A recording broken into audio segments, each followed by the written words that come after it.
Hello everyone, I'm Nordia Epps. Thanks for joining us for WDF News 12 at noon. We start with a developing story out of Bradley County. Of course, trees down are what we're seeing just all over the place, and I've got another one to show you over here. Take a look at this, guys. Huge tree, and this one sadly did some damage. As you can see, it fell right on top of this van here, just smashing it to bits. Look how huge this tree is. Dee Wallace is here with tips on helping everyone to at least phone home for the holidays. Welcome to News 12 at noon. Hi, Nordia. Good to be with you. Nice segue, me. baby. Well, thank you. I thought it was kind of clever. We're going to eat us some kitty litter pie, and let me tell you what I'll do. Depending on how many little Tootsie Rolls is in there, I might give you the extra cat turd. Thank you. Just so kind. I can't believe you would do that for me. It's a little dark, so you might not be able to see a lot of it, but these stairs here used to lead to some buildings. Those buildings now totally gone, and that's just the beginning of the damage. Now. Hello everyone, I'm Nordia Epps. Thanks for joining us for WDF News 12 at noon. We start with a developing story out of Bradley County. 2 Walker Valley students are in the hospital at this hour after passing out at school this morning. School officials tell us that the students took cough syrup and muscle relaxers before school and then had more cough syrup on campus. This is a picture of Walker Valley High, and there were still people there reportedly from the sheriff's office as of several minutes ago. The students were taken to Skyridge Medical Center. We understand that one is in serious condition and the other stable. The sheriff's office continuing to investigate this situation, and we'll of course have more in this story tonight at 6. Law enforcement in Bradley County expect to see an increase in gangs as the county grows. Authorities expect that the gang problem in the Chattanooga area will kind of spill over into their area as police turn up pressure here. Chattanooga's gang task force leader tells us that the same thing happened when Dalton ran the Hispanic gangs out of town in the mid-2000s. Chattanooga started seeing more gang activity on the Tennessee-Georgia border. Bradley and Cleveland law enforcement are, of course, preparing to spot this problem and stop it before it gets out of hand. Chattanooga police investigating a shooting that sent a man to the hospital last night. He is recovering this afternoon. Police found 18-year-old Jasim Robinson just before 11 last night at 2116 East 12th Street. Jasim Robinson told police that he was walking down the alley when he was robbed at gunpoint. He said that he struggled with the suspect who shot him and then fled the area on foot. If you know anything about this robbery and shooting, please call Chattanooga police. The release of transcripts from Congressman Scott DesJarlais's divorce fans the fire, bringing attention back to the sex scandal that's plaguing the Marion County Republican. The state Democratic Party is calling on Republicans to dump the congressman, even though voters just returned him to office. Transcripts reveal testimony from Dr. DesJarlais says that he and his former wife made a mutual decision to have 2 abortions, and they reveal details about the affairs that he had with patients. We'll try to get you some more reaction on that later on. Time now to check in with Chip Chapman for a first look at the weather at this noon hour, and a happy Friday to you, Chip. Happy Friday to you, Miss Nordia. Let me tell you something you need to pack this weekend. Okay. Sunglasses. Sunglasses, that's good. You're going to need those for all coming up. All right, thanks, Chip. We look forward to that. During closed-door hearings on Capitol Hill this morning, lawmakers grilling the former head of the CIA about the terror attack in Benghazi. Danielle Nottingham reports from Washington. The sex scandal surrounding David Petraeus only came up once. We have continuing coverage.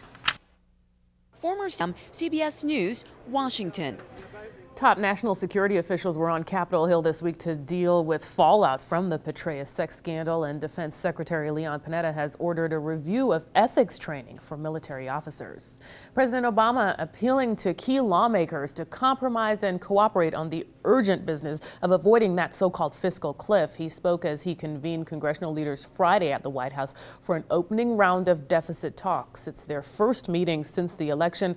The president has insisted any deal must involve higher taxes on the top 2% of income earners. Republican leaders are vowing to resist rate hikes as job killers, though they've signaled that they are open to adding revenue through curbs on deductions and credits.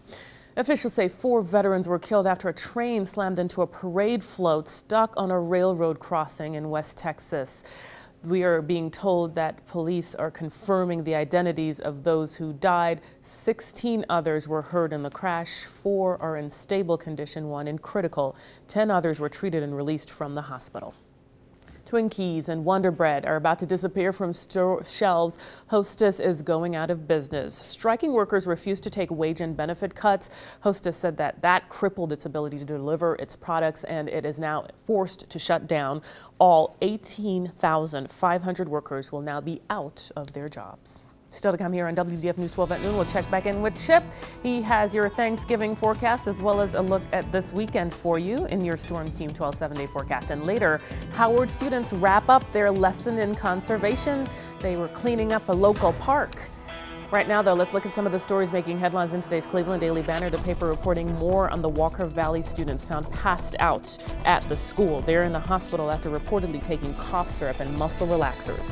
Also, details on a protest over 4 dogs recently killed at the animal control shelter. Plus, how Cleveland's fire department honored local heroes this week. For more on those stories, check out today's edition. Looks nice as well. Nothing really dramatic one way or another as far as temperature swings are concerned. So, hey, enjoy the short work week ahead. Gorgeous week. It will be. And time off. It will be. Can't beat that. Right. Thank you. Hamilton County wants to know how you play. The Parks and Recreation Department and UTC just launched a new survey to help them shape the future of public parks. The County Parks and Rec Department maintains around 20 parks, including the Tennessee River Park, Chester Frost, and Enterprise South Nature Park. The survey is only 1 page, and it asks questions like which parks you use and how you use them and how you'd improve them. You can complete the survey online at hamiltontn.gov. Another park got a bit of a makeover. Howard High School students wrapping up their hands-on lesson in conservation today. Around 50 students and folks from Lookout Mountain Conservancy have spent the past 3 Fridays at John Wilson Park. 9th through 12th graders from Howard removed trash and planted trees and shrubs and watered plants there. Besides the restoration, the goal is to encourage a love of nature at an early age, and a grant from 10M helped to fund that project. We're back with Clay Walker in a minute. Stick around. More than 65 million people in the U.S. provide care for a chronically ill or disabled family member. One of those caregivers is Jessica Walker, wife of multi-platinum country music recording artist Clay Walker, who is living with the most common form of multiple sclerosis. Jessica and Clay are here with us today in recognition of National Family Caregivers Month. Welcome to News 12 at noon, guys, and thanks for joining me. Thank you. Hi. Clay, let's start with you. What are you up to these days? Staying busy, I'm sure. Wonderful. Thank you so much. And WDF News 12 at noon continues in just a moment. There aren't a lot of soldiers like Doug Terry left alive. The retired lieutenant colonel spent 22 years serving his country and has the memories and medals to prove it. And he wants to make sure we don't forget our veterans, so he shared his stories from the Vietnam War with me. It's this week's Salute Our Military. Which one is the Bronze Star?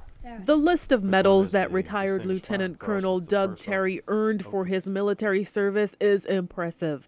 A Silver Star, a Bronze Star, 2 Distinguished Flying Crosses, and 26 Air Medals. But the medals don't mean as much to the combat veteran as the memories he hopes to keep fresh in our minds. We're going to be gone. Gotta remember, right? Yeah. Yep. It's still hard for the soldier to recall his time in Vietnam from October 1970 to September 1971. More than just the time over there, because, you know, we carry these things the rest of our life. As a Cobra helicopter pilot, Lieutenant Colonel Terry flew search and destroy missions in what was called a free fire zone, which meant if he survived being shot down, he would be killed. We were going places that probably we shouldn't have been, and we were told you don't need to be captured, for whatever that means. He escaped capture despite hundreds of flights and some close calls, including the 2-day mission for which he received the Silver Star, the rescue of some fellow soldiers shot down deep inside Laos. The Air Force rescue people had tried to get him, but the fire was too intense. The Navy tried, it was too intense. And then our colonel said, well, we'll get him. And with help, they did, and everybody survived. That day they did, yeah. Some of the people who took part in that rescue did not survive, you know, the entire year. Lieutenant Colonel Terry credits luck, or blessings that he made it home alive with a whole new outlook. My attitude was, if I wasn't getting shot at, then everything was all right. You could work any problem out if somebody's not there trying to kill you. Now, most of his fellow Vietnam veterans are gone, but many other wounded warriors remain. We can never, ever repay the veterans for a loss of a limb, loss of an arm. We can't ever pay for that, but we can support them. For Lieutenant Colonel Terry, they're the heroes. For us, so is he. If you know a military member who you'd like to be recognized on News 12, just head to our website to nominate him or her. It is wdef.com/military. Thank you, sir. You're welcome. Sunshine, warm temperatures, yes, dry. always. Y'all like, we got it for you. Beautiful. A lot of people loving you. It'll change. Thanks for joining us. Hello, I'm Nordia Epps. I am live here on Access Drive. I'm actually in the parking lot of C.J. Mahan. Now, this is one of the areas that John mentioned that tornado touched down. I've got witnesses saying that they saw funnel clouds, and if we can come back here live, I'd like to show you some of the damage that has been left behind.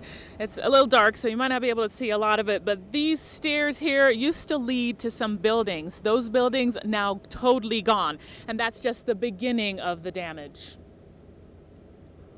Highway sign, crushed buildings, and cracked metal. That's what a tornado left behind on Access Road. Here's a picture one witness took as the funnel cloud roared through the area. Juan Payne saw it all. I was in my office and I was on the telephone. The time I looked out the window and I saw the funnel cloud and I saw material being drawn to the tornado. He hunkered down inside the bathroom until the twister flew by. It's surprising our building stood through all of it there. I guess I was being looked out for. Yeah. Now, how long? Was it kind of quick? Or? It was pretty quick. I say it was 45 seconds. It was there and it was gone. That's when Dwayne Pons came by to check on him and workers at nearby C.J. Mahan. It had just happened. Debris was just settling down into the creek. It was a mess, and Juan's eyes were about that big around when I got there. You can see what's left of two of C.J. Mahan's trailers. These stairs led to the buildings that now lie shattered in the creek bed. Pons has no doubt a tornado caused all this. It's the only thing that could be responsible for this kind of destruction. Do you expect to see that kind of thing here? No, I mean, let's face it. I mean, how many tornadoes have we had in Chattanooga in the past 15 or 20 years? There's just not been that many. And I knew there was going to be intense storms. I'd heard about it on the news coming back from Kentucky, but I didn't realize there was going to be anything like this here in Chattanooga. And back here live, giving you a better picture of exactly what happened here. You can see the debris that's just been tossed all over the place. Those look like what used to be stairs as well. And if you'll come back over here, Dave, you'll see where these stairs, like I said, led to trailers that are now in the creek bed, just shattered. Nothing left at all of those trailers. Now, this storm also caused chaos on 153, as John mentioned at the top of the show. Multiple car pileup there actually sent several people to the hospital, hurting them, and homes were also damaged. Renee LaSalle picks up that part of the story. WDEF News 12. Yeah, a lot of people expressing that same sentiment, just surprised that something like this would actually strike here in Chattanooga. Now, authorities actually shut down the bridge over Chickamauga Dam 153 there to make sure that there was no damage to the structural part of the bridge. And the northbound lanes have been reopened, and we understand that the southbound lane will be reopened by midnight. So it looks like they didn't find any damage there. For now, I'm live on Access Road. Back to you, John.